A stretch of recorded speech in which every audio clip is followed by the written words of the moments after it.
ஓம் சக்தி பராசக்தி. அன்பு செல்வமே, என்னிடம் சரணடைந்து விட்ட பின் நீ உனது எதிர்காலத்தை பற்றியோ தற்போதுள்ள சூழ்நிலை பற்றியோ கவலை கொள்ளக்கூடாது. வீண் கவலைகள் எந்த விதத்திலும் பலன் தராது. என் மீது நம்பிக்கை இல்லாமையே அது காட்டுகிறது. தங்கமே, ஒரு முறை கண்களை மூடி என் முன் அமர்ந்து எது நடக்கிறதோ அது உன்னால்தான். அதை சரி செய்ய போவதும் நீதான், நீ மட்டும்தான். நீ பார்த்துக்கொள் எல்லாவற்றையும் என்று என்னிடம் ஒப்படைத்துவிட்டு எழுந்து சென்று உன் வேலைகளை பார். பின் நடப்பதை மட்டும் நீ வேடிக்கை பார்த்து கொண்டிருந்தால் போதும். ஆனால் நீ சொல்வதன் போது முழு மனதோடு முழு நம்பிக்கையோடு சொல்ல வேண்டும். அதன் பின்பும் அதை நம்பி அதேவாறு நடந்து கொள்ள வேண்டும். சொல்லிய போது சொல்லிவிட்டு பின்பு அதை பற்றி கவலைப்படுவது, ஏன் இப்படி நடக்கிறது, எதற்காக இப்படி நடக்கிறது, நான் என்ன செய்ய வேண்டும், இதை எப்படி தீர்ப்பது என்று உன் மண்டையை போட்டு குழப்பிக்கொள்ளக்கூடாது. அப்படி செய்வது நான் கூறியவாறு என் மீது நம்பிக்கை இல்லாத தனத்தை காட்டுகிறது.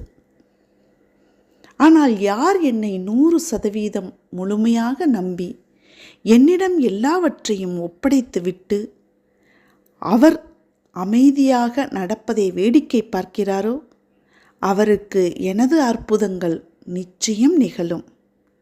நீ வேண்டியது எல்லாம் நான் தருவேன். உன்னுடைய கடந்த காலத்தையும் எதிர்காலத்தையும் நான் அறிவேன்.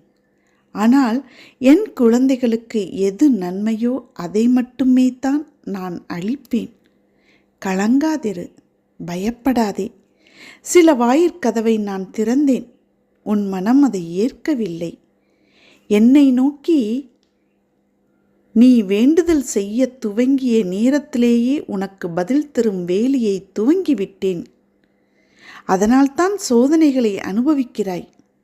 இதை நான் பலமுறை உனக்கு கூறியுள்ளேன். இப்போதும் அதை நினைவுபடுத்துகிறேன். ஆம் தங்கமே, வாழ்க்கையில் உனக்கு ஒரு விஷயத்தில் ஒரு சோதனை நடக்கிறது, தடங்கள் ஏற்படுகிறது, நீ நினைத்தவாறு அது செல்லவில்லை என்றால் அங்கு எனது பணி ஆரம்பித்து விட்டது என்று அர்த்தம்.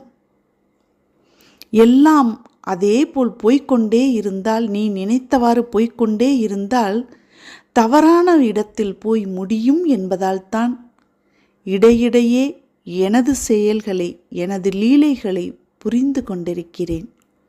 அதை நீ புரிந்து கொள். பசித்தால் மட்டும்தான் உணவை சாப்பிட முடியும். சாப்பிட்ட பின் வயிறு நிறைய தெரியும்.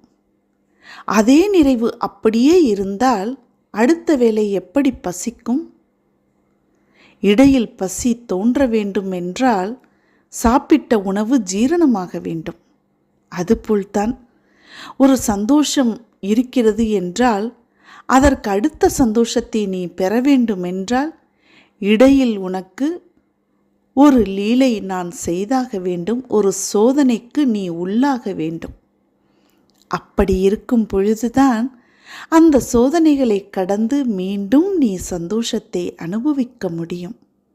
இது இயற்கையின் விதி.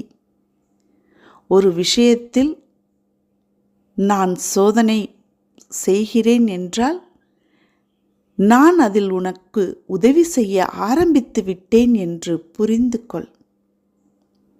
இதனால்தான் அம்மா அடிக்கடி கூறுகிறேன், நடப்பது எல்லாம் ஒரு காரணத்திற்காகத்தான். காரணமில்லாமல் எதுவும் நடப்பதில்லை.